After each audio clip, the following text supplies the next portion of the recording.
My thanks go to Tipstart for sponsoring this video. If you want to find out how they can help you to overcome barriers that prevent underprivileged individuals from entering top professions such as journalism, law and finance, then visit their website, tipstart.org, for more details. The odds are that if you have clicked on this video, then you're probably interested in dystopian fiction in some way. Well, which 5 absolutely classic literary dystopias do I recommend that you read, and why? Let's find out.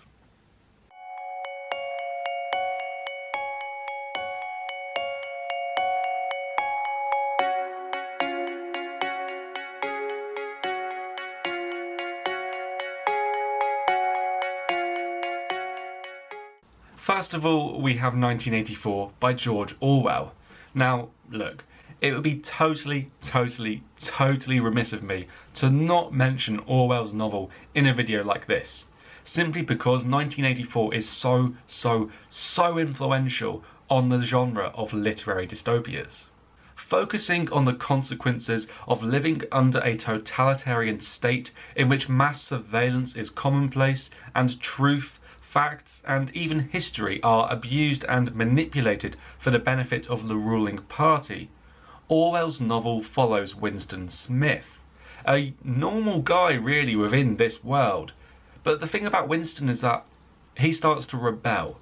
He rebels against the party, the ruling people within the novel, and its mysterious mustachioed leader, Big Brother. Now, Winston's rebellion is documented right at the beginning of the novel, as he starts to keep a secret diary, something that is totally forbidden and outlawed in this world. Influenced by his involvement in the Spanish Civil War, and with the spectre of the Soviet Union just looming somewhere in the distance, Orwell's dystopia is characterized by fear, paranoia and propaganda, as well as lies, mistrust and mass shortages. Despite being published way back in 1949, Orwell's novel has great relevance today. Its depiction of a totalitarian leader, the corruption of truth, and the abuse and misuse of language are all reasons why this novel rose to the very top of Amazon's bestseller lists in the wake of Donald Trump's election to the US presidency. Second on this list is Aldous Huxley's Brave New World. Now here's the thing, if I've included 1984 on this list, I more or less have to include Brave New World on this list as well. You see, not only is Brave New World pretty much just as influential as 1984 was to the formation of the literary dystopia as a genre, but actually it's kind of influential to 1984 itself. Genetic and social engineering take centre stage in Huxley's story. You see, rather than being born to parents, babies are instead grown in bottles in factories, and there they are fed different substances and amounts of substances depending on the caste that they will belong to in life. For example, alphas, who are the top caste in this society, they are given the correct mixture of compounds and nutrients to ensure that they have superior intellectual and physical development to everybody else in this world. On the other hand, you have epsilons, who are the absolute lowest caste in this society. Now, epsilons, they are basically abused. They are starved of oxygen, and they are more or less poisoned as they are developing in these bottles to ensure that their development is stunted and basically to make them totally subservient in every way possible. But the thing is, it doesn't stop there. Throughout infancy and childhood, people are conditioned so that they will behave in certain ways in adulthood. Not only are people basically brainwashed to accept their place in society, no matter if that's at the very top or very bottom, they are also encouraged to behave in capitalistic ways, buying things all the time rather than reusing things, and actually encouraged to be sexually promiscuous as well. The novel follows a number of different characters. Initially, it follows Bernard Marx, an alpha minus, who, despite all the advantages that he has been given because of his place in society, cannot find happiness and doesn't really quite fit in. Later in the novel, we follow John the Savage, someone who was born outside of the world state, and so hasn't been conditioned in the way that everybody else has, and, believe it or not, was actually born to a mother rather than in a bottle. Now, because John has not been conditioned to appreciate and value the mechanisms of the world state, once he's there, he finds it strange and mysterious and, to be honest, not all that great. If George Orwell's novel depicts a dystopia that is enforced by fear, then Huxley's novel actually does kind of the opposite, because it depicts a dystopia that is enforced by pleasure. Sexual promiscuity is the norm, soma, which is a happy pill basically, is readily available, and all forms of entertainment and recreation are readily available for every single member of the society to take part in. Furthermore, because everybody more or less has been conditioned to like their place in society, there's very little dissent. No one's unhappy. No one's willing to overthrow the world state leaders because they don't see a need to. Only outsiders or outliers, so John the Savage or Bernard Marx, really see there being any sort of problem with the world state. Only they can really see its failings. Next up on our list, we have The Handmaid's Tale by Margaret Atwood. Now, whereas this novel is a little bit younger than either Huxley's or Orwell's, its influence on the literary dystopia as a genre is undeniable, particularly on dystopias that focus on gender-based issues. Set in Gilead, a near-future version of part of what we know as the United States, The Handmaid's Tale depicts an incredibly hellish society. Founded on a form of Christian extremism, Gileadian politics strip women of many of their basic rights and reduces them to mere objects for men to own. Many women do not receive an education, their finances are generally controlled by their male counterparts, and their reproductive rights and sexual freedoms are taken away too. For many women, even their names are taken away as well. This society is set up following an unexplained event that caused mass infertility, meaning that only a few women are really able to conceive and have babies, although the question remains if it's actually the women who are largely to blame here, or if it is men who are also rendered largely infertile. Women who are able to conceive children become known as handmaids, a social caste of women who are more or less regarded as walking wombs, and are seen really as the property of their commanders, who ritualistically rape them in order to try to conceive children. Now, this is all really grim, let's be honest, and The Handmaid's Tale is definitely not one of the most jolly novels in the world.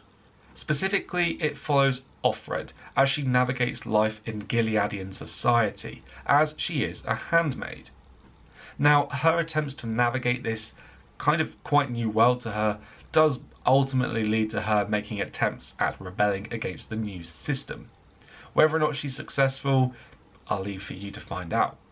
Now, written with a narrative structure that jumps around quite a bit, not only do we see Offred in her life as a handmaid, but we also get flashbacks to the time before, flashbacks to her childhood and adolescence and early adulthood, in which things were normal, or at least, more like how we recognise them to be. As well as this, we also get glimpses of early Gileadian society and how Offred fit into this, so basically how she was trained to become a handmaid. Now, although it was written way back in the 1980s, this is another novel that has great relevance today. Atwood has famously said that nothing she included in The Handmaid's Tale wasn't already existent in the world when she was writing the book.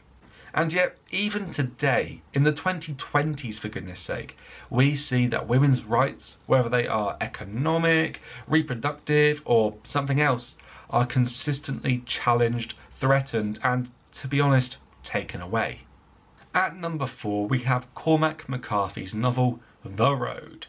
Now, The Road is technically, I guess, a post-apocalyptic novel, but as I've said elsewhere, if literary dystopias depict the horrors inflicted on man by his fellow men, then certainly The Road counts too, so you might call it a post-apocalyptic dystopia.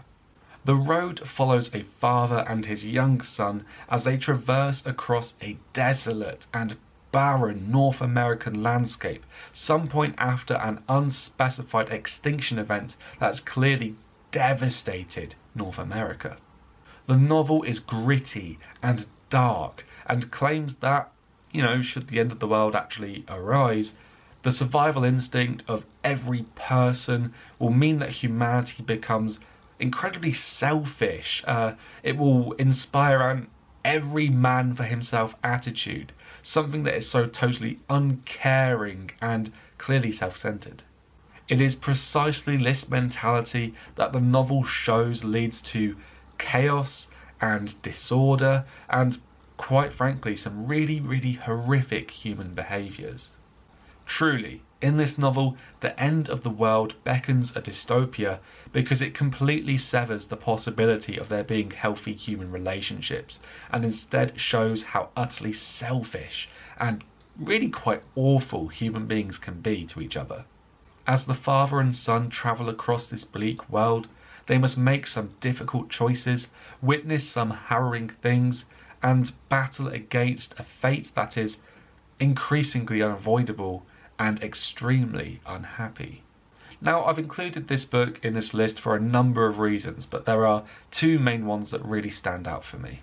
First of all, I think it's really useful to see that dystopias do not necessarily have to be created by malicious and oppressive regimes that seek to control and manipulate society, and instead it can be caused by the way that people treat other people, the disgusting ways in which they do that, which is perhaps caused by really unpredictable and unstable worldly events. Secondly, to be honest, I just think McCarthy's writing style is unbelievable. It is so stripped back and raw that anyone who has any interest in literature, and certainly anyone who has interest in learning how to write phenomenal prose, you should definitely have a look at his writing and see the lessons that you can learn from it. I mean, he doesn't really use punctuation all that much either, and yet this isn't something that's spawned out of laziness. It's something that is really effective and seems really simple, but believe me, is incredibly masterful. Now, the final book that I would like to focus on in this video is Sinclair Lewis's It Can't Happen Here. Now, most literary dystopias focus on an already established dystopian world, but Sinclair Lewis's novel is slightly different. Instead of showing us a world that already exists, it instead shows the emergence of a dystopian world, which is one of the main reasons why I've included it in this list. The novel's protagonist is Doremus Jessup, a newspaper editor from America. The story opens with Jessup and a number of his acquaintances chatting over dinner. Now, as they're talking over dinner, they casually discuss fascism, and they use Nazism as an example for this. Now, in response to this topic, one of Jessup's acquaintances announces, "It can't happen here," and goodness gracious, blimey me, how wrong that fellow is. You see, the novel is set against Senator Buzz Windrip's political career and follows his ascendancy from US Senator all the way to this tyrannical, white supremacist American president. President Windrip outlaws people speaking against him, pollutes the education system so that basically it's impossible for people to even have oppositional thought, and censors the press so heavily by threatening those that do speak out against him with imprisonment and torture, basically, in concentration camps. Throughout the novel, Doremus Jessup and his friends and colleagues attempt to undermine Windrip's presidential terror, with mixed results and often at a very, very high cost. Censorship of the press, the nature of tyrannical power, and the rise of a demagogic president all feature really, really, really heavily in this novel. And as such, it's unsurprising that it too rose really high in the bestseller lists in response to Donald Trump being elected US president. One aspect of the novel that I find to be really fascinating is the inclusion of Buzz Windrip's biography, which is called 0 Hour. The reason why I say this is that this biography reveals how books apparently written by politicians can be used to manipulate and mislead everyday people in order to make political gain. Something that I think we all need to consider really in today's world. Alright, so those are 5 classic literary dystopias that I think you should be reading if you're looking to get into the genre. I'm aware that I've kept it to the canonical big names of the genre, but I've done that on purpose, as I think they give a really good example of where the genre is able to go. But I do hope to eventually, maybe in a few extra videos in the future, cover some of the lesser known historical literary dystopias and also some of the more contemporary but really amazing examples of the genre as well. So if you're interested, let me know and keep your eyes peeled basically. But here's the thing. Dystopias are not just things we read in books or things we watch on our screens. There are certain aspects of our world that are already dystopian. One example is how access to top professions such as journalism, law and even the government remains heavily biased in favour of the privileged and the well-connected. This is something that Tipstart are combating every single day. By pairing experienced professionals, or tipsters, with university undergraduates from underprivileged backgrounds, or tipstarters, Tipstart seek to break down the barriers of privilege to ensure that everyone, no matter of their background, where they come from or who they are, has the same opportunity to succeed in the top professions.